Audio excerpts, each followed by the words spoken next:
If Islam began strange and it ends strange, and we're living in the Ahir Zaman, then imagine the heart of Islam, how strange it was in the beginning also. How strange was it? That it is said that if this secret knowledge is known, all the other ones, they will cut off my head. You understand? That time. It was strange that time, then the heart of Islam is stranger even now. Which means that now, tasawwuf, the things that you're talking about, asking for support, is not for everyone. Because people now, they are so proud and they're so ignorant with all the knowledge and technology. The first thing they do is to question, is to reject. The first thing they do is to question, reject, argue. They don't use their common sense. They don't use their heart. Now, asking for madad, for example. How many Muslims are going to, Ahli Sunnat, are going to say now, asking madad from Prophet ﷺ. So many don't understand it. They're calling themselves Ahli Sunnat, but they don't understand it and say this is wrong. They're not Wahhabis. Wahhabis, forget about it. How many of them are going to say now, in Ahli Sunnat, now to ask madad from a saint, to go to a, let's say, to go to their tomb and openly say madad? How many are going to say this is wrong? So many are going to say. So many scholars. There'll be certain people who say we are Ahli Tasawwuf, but the way you say it is wrong. It shouldn't be like this. You understand? So now, how are we going to say this to people? The proper manners of doing it. Who are not able to accept, who don't believe in the way, who are always going to argue. We don't enter into argument, because argument extinguishes the light of faith. So we say to them, ask help from Allah. Ask help from those, if you believe, ask help from those who are close to Allah. For yourself, for us, or me, I'm going to hold on to the teachings of my Shaykh. Those who wants to listen, take it from there. Our Shaykh saying, I don't even turn the doorknob to open a room without asking madad from my Shaykh, he's saying. Now that is part of Rabita, the connection that we're talking about. So many people, even inside of tariqat, they're going to say this is shirk. You understand? So now how are we going to say things like that? Islam began strange, it will end strange, and this is the strangest thing. So we don't want to add more to that confusion. So we say to you, your religion, to me, mine. Those who believe, and slowly they're warming up, you may mention a couple of things, but once you see them fighting, you close the door. That's it. That's all. Don't argue more. Now, for the murids, for us, like I said, our Shaykh is showing us. Then here we have to understand what is the role of the murshid, what is the role of the Shaykh. What is it? So many don't understand. They think the role of a murshid is just a teacher or someone just to show you the way. You understand? And going back now to because they are representing the Prophet ﷺ, taking the teachings and teaching us those inner teachings of Islam that first began with the Prophet ﷺ. So here is an understanding of the Prophet ﷺ. How many are teaching about the Prophet ﷺ? Actually, how many classes are there teaching about the Prophet ﷺ? And I don't mean just teaching him about him from his physical descriptions or from this book and this book. Dry, academic. You understand? Because the knowledge of Allah, as Allah is Hayyun Qayyum, His knowledge is also fresh and alive. And our Prophet is not dead, he's fresh and alive. So, who is teaching this? Then to teach about certain realities of the Prophet ﷺ. Not all. Whole countries, Muslim countries, will be up in arms, and they were, just when certain people are talking about the light of the Prophet, Nur Muhammad alayhi salatu wasalam. And there's so much confusion also, and there are certain shaitanic people taking these teachings and twisting it also. So it causes a lot of other confusion. And we understand if certain authorities say, well, we cancel this completely. Don't learn from this because you still haven't learned from this and this and this and this. Usually the authorities say, don't learn from this because you still haven't graduated from madrasa, or you didn't go to university, Islamic university. Therefore, it's not about madrasa or university that you will misunderstand. In fact, so many deviations in Islam is from scholars, not from the common people, from scholars who went through madrasa system and they went through university system and they have a lot of knowledge. Look at Muhammad ibn Abdul Wahhab. He was not an ignoramus. He was a big scholar. So, it's not that you have to be ready by having all these, going for classes of Aqidah, classes of fiqh and everything to get you ready to understand this. It's about the heart.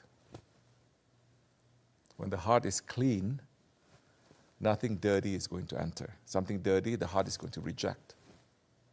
But something clean that is going to come, even if it's a drop, because the heart is clean, it will absorb. It will make you to become alive. You understand?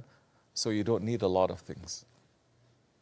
Certain things that come, it comes to your heart, it makes you to become alive. So, teaching about the Prophet ﷺ. Not just his life, like I said, but what are his secrets? What is making him to be special? He is not just a man. His reality is not 1400 years ago that he came. For us now to understand now, how big is the Prophet ﷺ? How huge is he? And slowly we will understand now about those ones who are representing him. Don't look at their outward form. Hazrat Shams Tabriz, the riwayat saying he doesn't even speak Arabic too good. But he is the master of Hazrat Maulana. But by today's standards, so many sheikhs are going to make fatwa against him, as they did to him at that time. And they say bad influence, teaching all the wrong things, corrupting. So it's not about this, how much knowledge that you need to go through in order to understand tasawwuf. It is this. So those who understand it is this, they will come to our way and they will not object so much. We'll remind them. Remember it's about the heart? Remember it's about this? Remember this? Say, yes, yes. Okay, fine. But those who don't get it, they're always going to use this and argue and this and that. They're stubborn, stiff-necked. You understand? So, then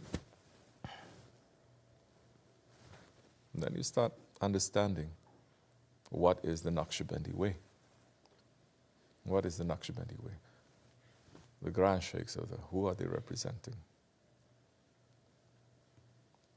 And how the barakat and the rahmat that they're taking is flowing from where?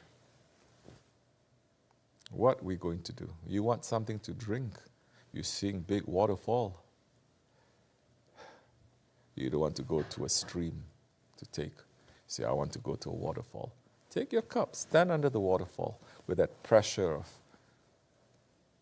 you'll die instantly, you'll drown. So this is about knowing yourself first. Understand that now you see there is no disconnection. This is coming from here, it's coming from here. So this is for me. So our connection with our Shaykh now. Don't look at the outward form. You understand? The teachings of our Grand Sheikhs are very clear. Is he going according to those teachings? Teaching us how to hold on tightly to the traditions of the Prophet ﷺ? Or is he making it light? It is a sunnah. In fact, it's not just a sunnah, it's a law of Allah. For example, men and women, ajnabi or ne mahram, they're not mahram, they cannot talk to each other, yes? Yes or no? But there are so many cultures that they say it's okay. I don't regard you as my family. Or it's because of this, because of this. So they start talking and they become very used to it. It becomes normalized. And then when we say this is wrong, it shouldn't be, they come up with all sorts of, I thought this. So you should not. It raises. Then they put the stubbornness. So many other things too. But if you say 1,000 things they're going to say, no, it's not because of that. Always no. When the Shia says that, always they say no. They know better.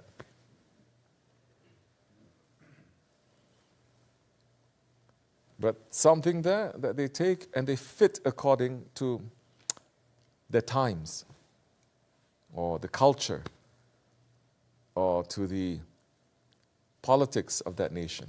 It doesn't mean it's following according to traditions of the Prophet ﷺ. So that one, holding on to that.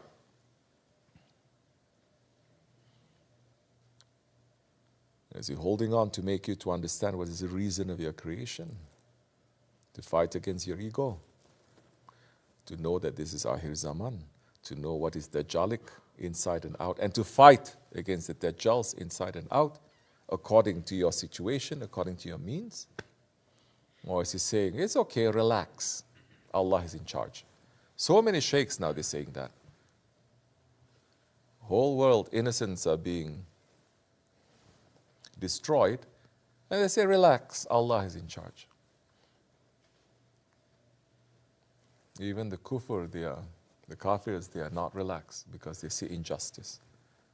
But our own Muslims, leadership is saying, don't worry, be happy. Happy. Allah is in charge. But we look at them, they live in palaces. We look at them, they are in comfort.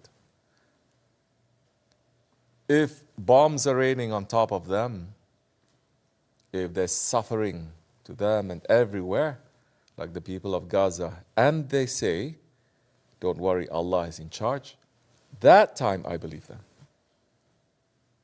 Because that's coming with faith and understanding what is that pain. You didn't go through that pain, why you want to say? And there is an injustice and you're not saying anything? You don't say anything. There's one word that fits the description. There's hypocrisy. So, many ways now. Okay, you say you cannot do this, you can do this. There's so many things. Maybe we say some people say you have to go out on the street. Some people say you have to. We're not saying there is only one way or 3 ways. 100 ways you can now. You cannot do anything. Now you're going to say with this feeling now, that's all meet together. We pray, we make zikr because of this. Where is this? Don't make any speeches, no need. People make too many speeches. We cry to Allah. This is what we're doing every single Thursday night here since it began. I don't know about you. I'm crying to Allah. I says, please. You're seeing everything. Isn't He the best of planners? Isn't He the best of helper? Maybe you're saying, oh, we have to be quiet. We have to suffer in silence. Munafiq talk. Okay. Then gather people, say it's an injustice, and cry to Allah. Not even doing that. But talking so much. Why? If you say suffer in silence, and we see that your children are buried alive, and our heart breaks to see you, but you say suffer in silence, that time I will believe you. I say those are words of haqq. Because you are the one who's doing the suffering, and you're saying, accept the taqdeer of Allah. That is for you, that's not for us. It's not for us. It's for them to accept, it's not for us. Meaning, we cannot tell them, don't worry, this taqdeer of Allah, suffer in silence. Be happy. Allah is in charge. Shame. Don't you think there's something wrong with that?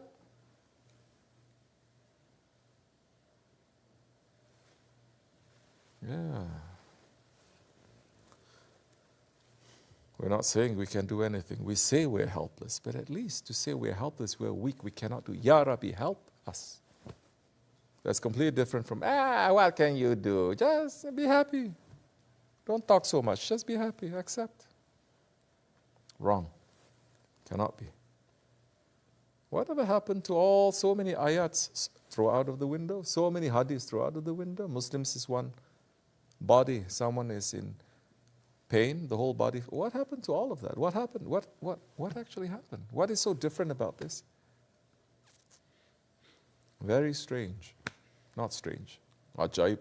Ajaib is more than strange. So, be careful with the knowledge that you have. Those that you know that they can accept, give and watch. Those you know that they cannot accept, don't give. You understand? For us, our connection to our Master, who is teaching from the teachings of the Master of the universe, the Master of all Masters, Fahri Kainat, Muhammad Mustafa alayhi salatu wasalam, through 40 grand sheikhs. We're holding on because of that. That's all. And that one sitting in front of us, our sheikh, is more than that. More than what we see. Don't judge him so much on his physicality. Okay? May his feet be on our neck, inshallah. Assalamu alaikum.